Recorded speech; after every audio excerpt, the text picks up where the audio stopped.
Hello and welcome to Mike Dolan Games. I've got another tutorial for you today about setting up a space combat sim in Unreal Engine. It's a continuation off of this the last tutorial about setting up this cockpit view, and today we're going to talk about creating a procedural star field. There are some other tutorials out there about just creating space scenes using 3D skyboxes, but we're going to just create a material, put it on a sky sphere that uses procedural noise to create these stars. I think it's a cool effect. It might not be the best way to do things, but it's one way to kind of get you up and running. So let's get started. Just a quick disclaimer, I'm definitely not a material person or a shader person. I'm just learning how to set these things up, and there wasn't a lot of information out there about creating a procedural star field, but I did find this blog post from I think he's the lead technical artist, or one of the lead technical artists at Gearbox, which is a big game developer studio. He created this blog post in 2018 about creating procedural star fields using noise and radial gradients. It's pretty cool. He even shows how to set up the material. So I did not come up with this solution. Ryan Smith did. But I felt like there was enough here for a beginner to not really know how to set it up. So I'm hoping by showing you how to set it up, it will be easier to follow this. You can always come here and read this and figure out what he's doing. I'll try to show a little bit of it. Yeah, so I just wanted to say that thanks for setting this up, Ryan Smith, and sharing this information. I hope my YouTube video helps others discover it and try it out. Okay, so let's get started. Okay, so we're going to start with two basic things. I created a folder just called Space Scene to kind of keep my stuff organized. So we're going to create a blueprint actor, and we're just going to call this BP underscore star sphere or something like that. And then we're not going to use it right now, but that's going to handle all of our behavior for our star sphere. And then we're going to create a material, kind of where most of this magic happens, and I'm just going to call this material stars. Alright, so when you create that material, you get this kind of output box and then nothing else. So basically we're going to start by adding some noise and adding a bunch of other things to create this effect. Right now we just have this kind of black material. One tip I have for you is there's a couple different ways to get nodes onto the material blueprint here. You can right click and it brings up this thing and you can search for things. The other option is this palette over here where you can drag them out and drop them. Sometimes I find the palette actually easier to locate stuff. It's all open. If you don't have the palette docked on the side, go up to the window and look for palette. Click it and it will pop up for you. Okay, so let's start just by setting up the noise. So if we just do a search for vector noise, this is the noise type we're gonna use. There's another type of noise just called noise, which has a bunch of cool styles of noise, but this vector noise will work, and it's a cell noise. I think it's cheaper than some of the other noises, but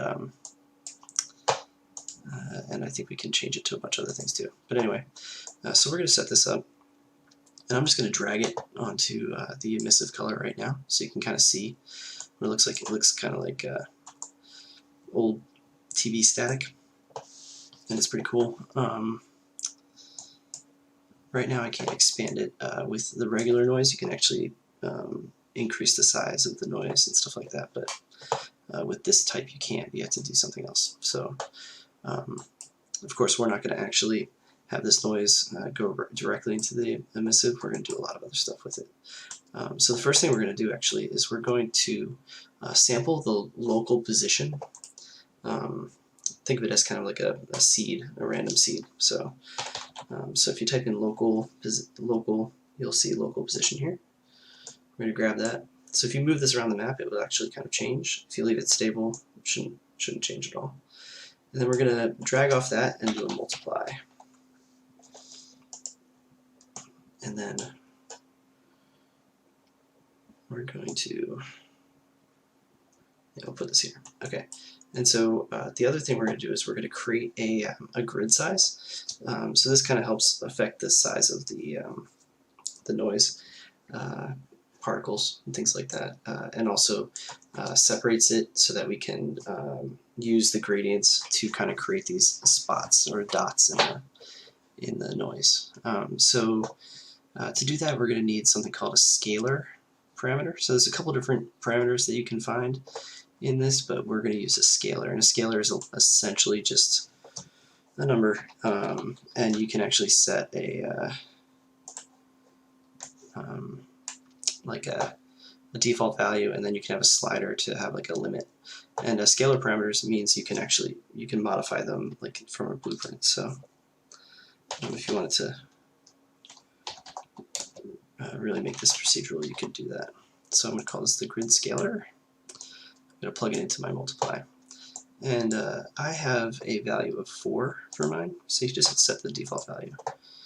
Alright, so not much noticeable difference yet. Well, I haven't plugged it in, but it's a little different. It's lighter.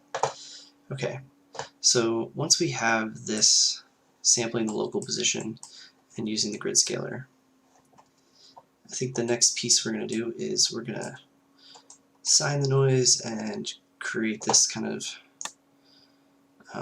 we're going to create the cells and the radial gradients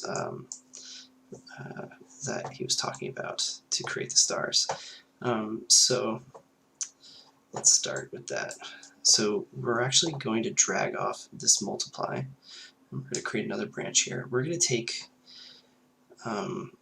this math function called frac, which basically just takes the decimal point of whatever these two values multiply together. So if these two values multiply together and they get like 2.5, this is just going to take that 0.5. It's almost like a like a remainder, but for whatever value you give it. So we're going to take that, and then we're going to add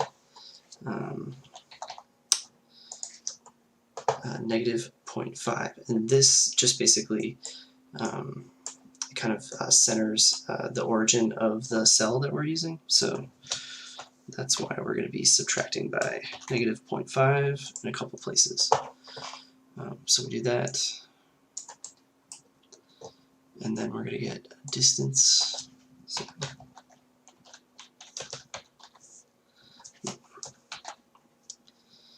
And we're just looking for the utility distance here. And we're going to make b 0. And so for this one, we can do a constant. And a constant can just be set to 0.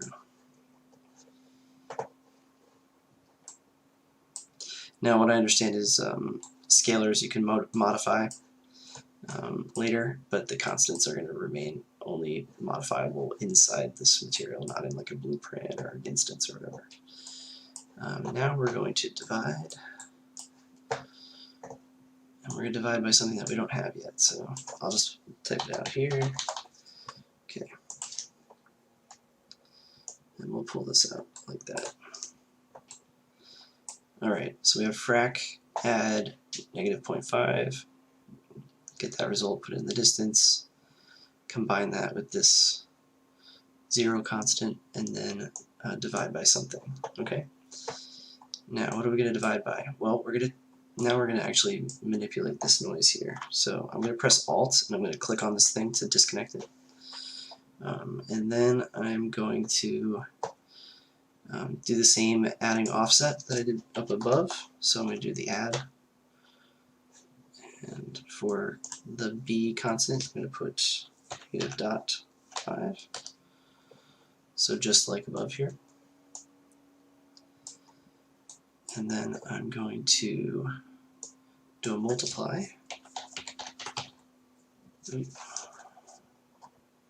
math multiply. And then here we're going to have another scalar. So we can grab the scalar from up here because I have it searched already. And this is going to be our offset. So this is another offset. And this offset I have set to 0.8. So these are things you can play with as you're making your stuff. So I can actually bring this back. We can just kind of look and see, does it do anything different? It's a little bit brighter again. Alright, so once we have that, now we're going to start getting into these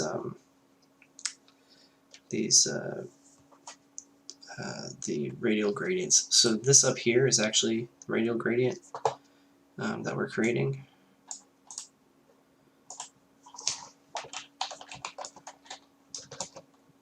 But we need to take it and apply the noise and then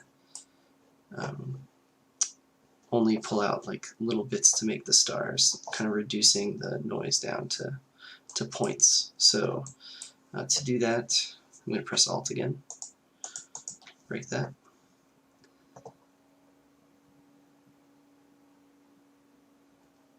And I'm going to pull off the multiply and do vector length.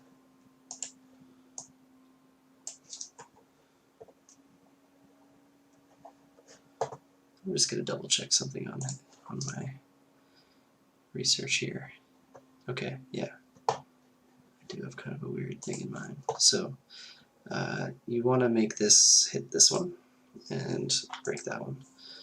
Okay, so we're in the vector 2 here, and then we're going to pull off the bottom one and do subtract. And we're going to subtract from B, not A. So you might have to fiddle with those wires. And then we're going to add another scalar.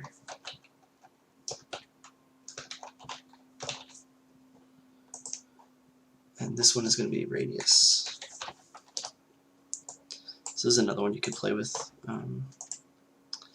Mine is set to 0.3. And you might find that my values are different than the ones that Mr. Smith put in his blog post and what other commenters had. Again, I think it might depend on the size of the sphere and kind of what you're trying to do. So, all right, and then we're going to pull off the subtract and we're going to do saturate.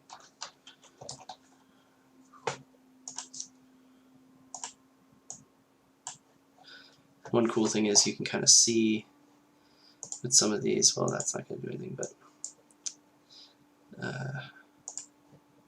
what the noise looks like as you go. So, and when I move it around, you can see that it moves. So, that's because it's location based. All right. So once I have the saturate, now we're actually going to use this here. So we're going to put that in here, and we're going to divide the gradient by this.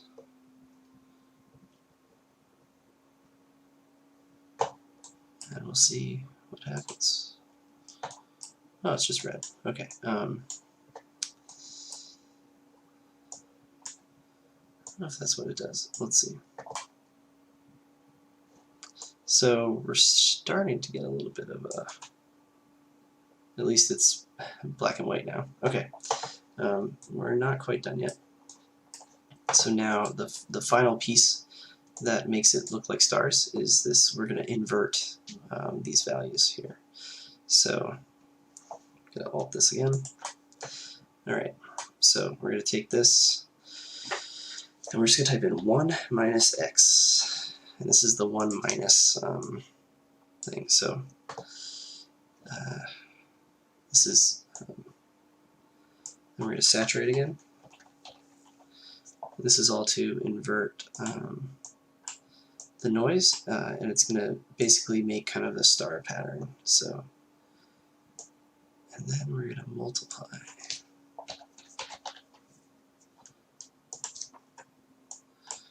Now in my notes I have these basically multiplying it twice.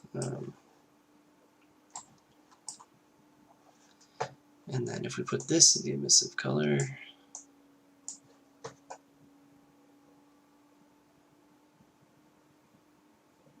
we see nothing. That's weird.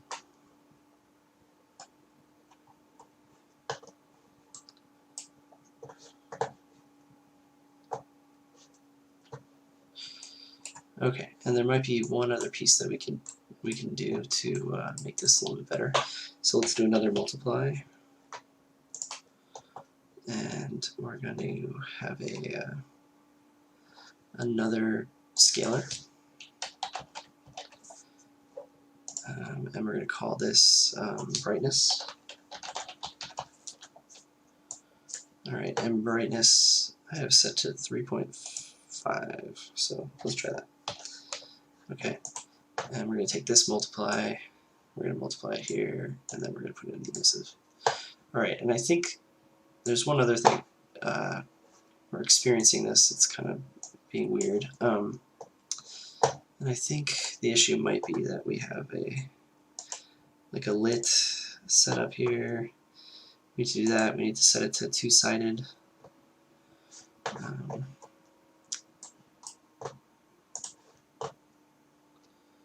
So surface opaque unlit two-sided.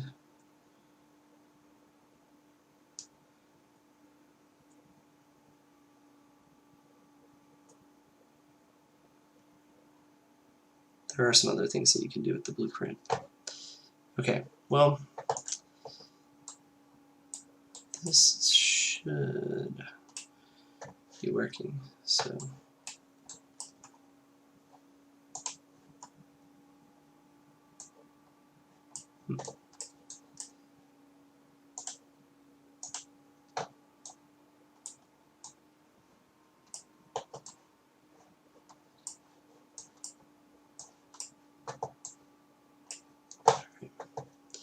so let's save it. Apply. All right. Okay, so you can actually kind of see it here. And so one thing that we can do is let's there's a lot of stuff in here, so let's make a new level. We'll do default level because then we can delete that, delete that, delete that, delete this. There we have a floor. Okay, that's fine. So I'm going to take a sphere, I'm going to drop it in here. I have my material. Now I'm just going to click the arrow here and apply that material to this. And then I'm going to make the sphere 100,000. Ooh, that didn't work. Okay. Let's lock it again. Bring it back down to 1. Now lock, and then do 100,000. Alright, so you can kind of see when we have a black and white star field. Okay, so this has a player start, but it may not have a correct game mode or something. I don't know. Yeah, okay. So I think it's just this one.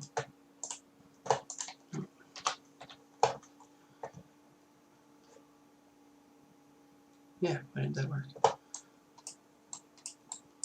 Okay, well, anyway, we're not really worried about that right now. Okay, so we have our stars. Basically, this is the bare minimum here. We have black and white stars. So the final bit, to just make it look a little bit better, is to add some color. So to do that, we're going to go all the way back to our vector noise here.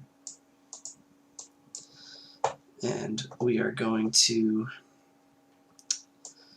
pull off the vector noise, and we're going to type in mask. And mask is bit mask. No, it's not.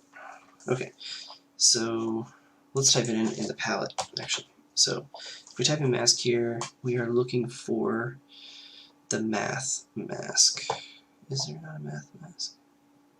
Component mask. So pull this out. I'm confused because, and this was confusing when I was looking at the blog post, is you know, a lot of these graphs, the nodes on the graph don't actually say the real full name. So this is a component mask. It just says mask R or mask G. So this is going to mask out whatever color that we want to mask out, or we want to use as a mask. So I'm going to just use the red, so like that, so that just the R is checked. And then I'm going to drag the noise onto it. All right, we'll do our color stuff down here. So to do colors and materials, you just use a vector program. All right, and this is going to be color 1, and then you can also copy and paste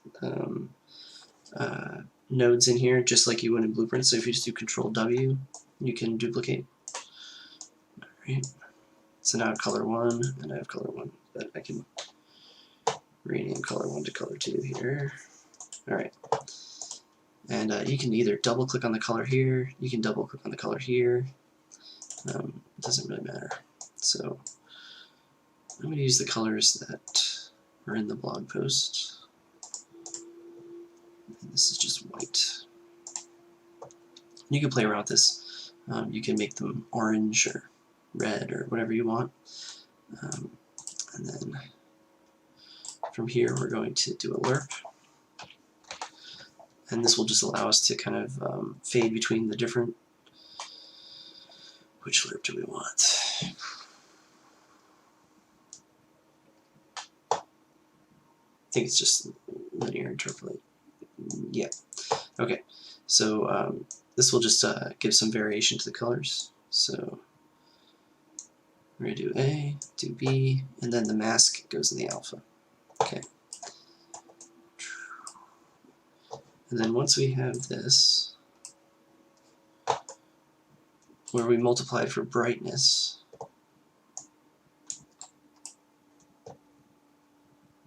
we are going to put another multiply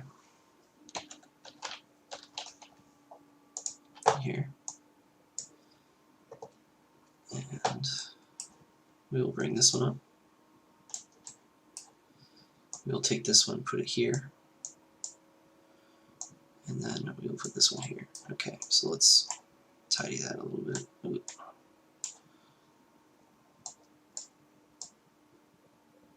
All right, not too terrible. Okay, so what did I do? I dragged the lerp all the way into a new multiply. I connected the top multiply here, and then the brightness multiply. I fed both of these through, and then to the emissive color. All right, so I'm not quite sure why it's not working in here, but it's kind of a bummer. Doesn't seem to be working at all. Okay, so we have all that. We're going to save it.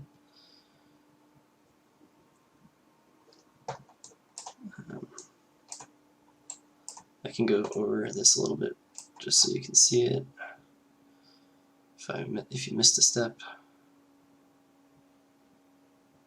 to the top.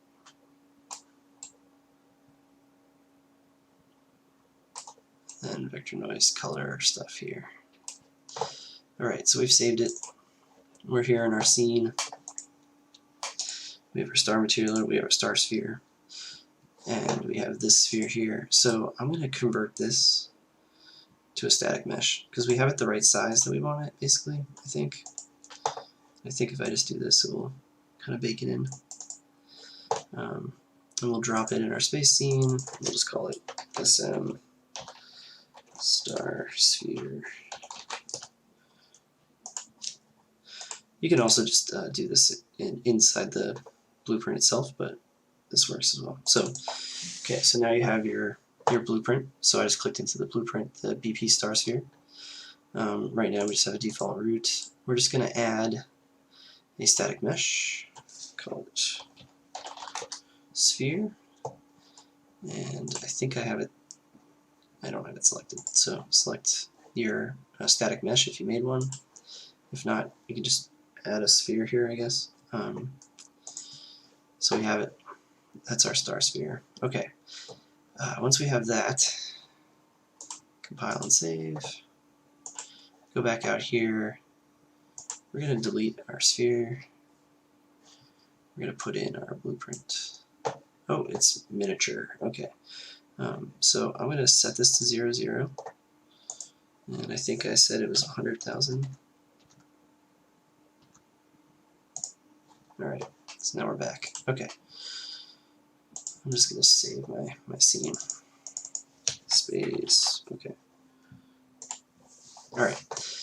So we just added our blueprint star sphere. We have it here. Okay. Now, let's go back into our blueprint. We're done basically setting up the visual side of it. We just want to go into the event graph. And this is something that bugged me a lot, and actually the solution bugs me a lot too. I know there are ways to set textures to be skyboxes so that the player won't run into them. But when you have a sky sphere, it doesn't seem like there's like a checkbox in the engine to do this. So you have to set it so that it moves with the player, so the player doesn't crash into it. So basically, and this is just going to be kind of the quick and dirty way to do it. So, and this uses the event tick, which also makes me kind of question it. But on the event tick, we're going to set the world location of the sky sphere. So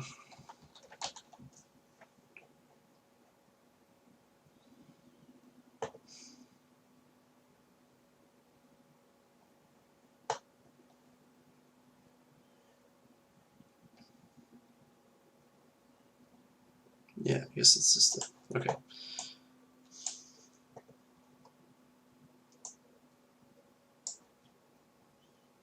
Yeah, either way, it doesn't matter. Why is this? Okay. All right. And to set the location, we just want to set it at exactly where the player is. So it just always stays with the player. So basically, it will look like it's not moving. So how do we do that? I like getting the player pawn. That way, if the player switches ships or something like that, you could also make this like the pawn that's focused, because if you do like a cutscene with a different ship, you probably want the sky sphere to move with whatever ship is on camera. So player pawn might not be the final solution for this here. So we're going to get the actor location. Okay. And we'll just plug the return value of the actor location into the new location. So basically, every tick, it's just setting this to the player's location. But again, remember, right now it's locked to the player. If you want to lock it to something else, like the camera or whatever ship's in focus, that's a different, you'll have to get a different actor for that. All right, with this setup, you're good to go. All right, go back to my other level because I'm kind of confused. This should be the same thing. Okay.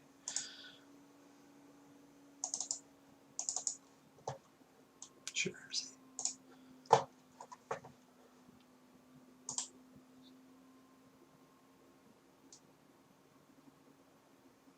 I would.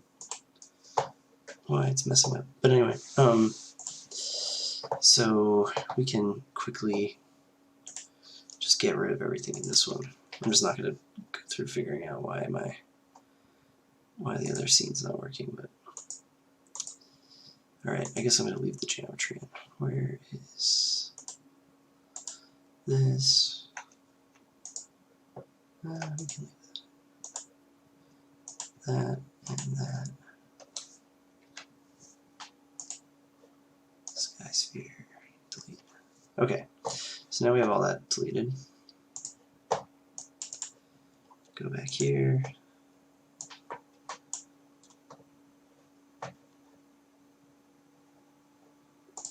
We're putting our BP star sphere at 0, 0, 0. Make it 100, 1,000. All right, and now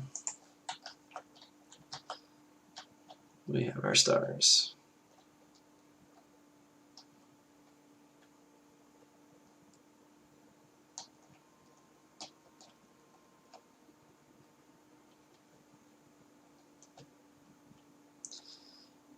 And you will not crash into them because the stars are moving with the player.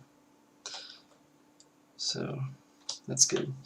And I can show you, this video is going pretty long, but I can just show you what happens if you take that off real quick.